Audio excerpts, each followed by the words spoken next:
बिस्मिल्लाहिर्रहमानिर्रहीम। अस्सलाम वालेकुम माय यूट्यूब फैमिली, कैसे हैं आप सब? आई होप आप सब ठीक ठाक है, खैरियत से हैं।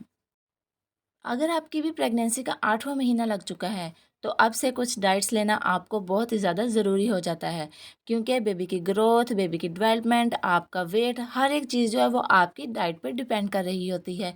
तो प्रेगनेंसी के 8वें महीने में कौन सी डाइट लेना ज़रूरी होता है, कौन सी हमें चीज़ें खानी चाहिए, आज की इस वीडियो में हम इसी बारे में बात करने वाले हैं। वीडियो शुरू करने से पहले हमेशा की तरह आपसे रिक्वेस्ट है फ्रेंड्स के चैनल को सब्सक्राइब कर लीजिए और वीडियो अच्छी लगे तो लाइक भी ज़रूर कर दीजिएगा। प्रेगनेंसी का 8वां महीना बहुत ही ज़्यादा क्रूशियल हो जाता है, क्योंकि अगर डेवलपमेंट के कुछ माइलस्टोन्स हैं जो कहीं ना कहीं कम रह गए हैं, इस महीने में आप उनको पूरा कर सकते हैं। इसलिए प्रेगनेंसी के 8वें महीने में आपने फॉलो अप ज़रूर लेना है, आपने डॉक्टर से के पास ज़रूर जाना है। जब आप अपने डॉक्टर के पास फॉलो अप के लिए जाएँ तो वहाँ पर आपने अच्छी तरह से ये जान लेना है कि आपके बेबी का वेट कितना है, आपके बेबी की ग्रोथ कैसी हो रही है, इसके अलावा आपका वेट कितना है, ताकि इसी हिसाब से आप अपने डाइट में जो चीज़ें आपको लेनी ज़रूरी हैं वो लें और जो ज़रूरी नहीं है उनको आप ना लें। प्रेगनेंसी का 8वां महीना है तो अब से जो बेबी की ब्रेन डेवलपमेंट है, मसल बिल्डिंग्स है, वो तेज़ी से होने वाली है। तो ऐसे में आपको ओमेगा 3 फैटी एसिड्स, इसके अलावा प्रोटीन ज़्यादा ज़रूरी चाहिए होंगे। और अगर आपके बेबी का वेट कम आया है तो आपके डॉक्टर आपको प्रोटीन के कुछ सप्लीमेंट्स देंगे या फिर प्रोटीन पाउडर वगैरह या बिस्किट्स वगैरह लेने को कहेंगे। तो आप इनको ज़रूर लीजिए। आप इनको दूध के साथ भी ले सकती हैं या जिस तरह भी आप कंफर्टेबल हों आप इनको ले सकती हैं।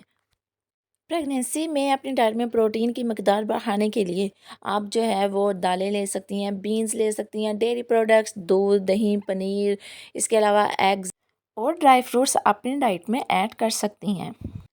प्रोटीन प्रेगनेंसी में बहुत ज़्यादा ज़रूरी होता है। प्रोटीन के सोर्सेज आपने बढ़ा लेने हैं।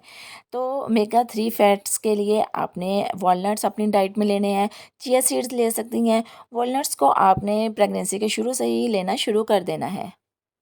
प्रेगनेंसी में आपने एक ही टाइम में बहुत ज़्यादा नहीं खा लेना है, क्योंकि अगर आप ऐसा करेंगे तो आपको फिर दोबारा जल्दी भूख नहीं लगेगी। ठीक है, तो आपने थोड़ी थोड़ी देर के बाद थोड़ा थोड़ा कुछ ना कुछ खाते रहना है। इसके अलावा आपने कैल्शियम को नहीं भूलना है। कैल्शियम आपने अपनी डाइट में ज़रूर लेना है। ये आपकी बेबी के लिए, टीथ के लिए, नेल्स के लिए, बहुत ही ज़्यादा बोन्स के लिए ज़रूरी होता है। तो कैल्शियम के लिए आप जो है वो डेयरी प्रोडक्ट्स अपनी डाइट में ऐड करें। इसके अलावा इस टाइम पे हो सकता है कि आपको भूख ज़्यादा ना लगे, तो इसके लिए आपने फाइबर अपनी डाइट में ऐड करना है। आप सलाद खा सकती हैं, किसी भी टाइम आप खा सकती हैं, खाने के बाद, खाने से पहले या जब भी आपका दिल करे आप जो है फाइबर को अपनी डाइट में ऐड करें। इससे आपकी जो इंटेस्टाइन है, आंतें हैं, वो साफ़ रहेंगी। आंतों का साफ़ होना आपकी डिलीवरी के लिए, आपकी प्रेगनेंसी के लिए बहुत ज़्यादा ज़रूरी होता है।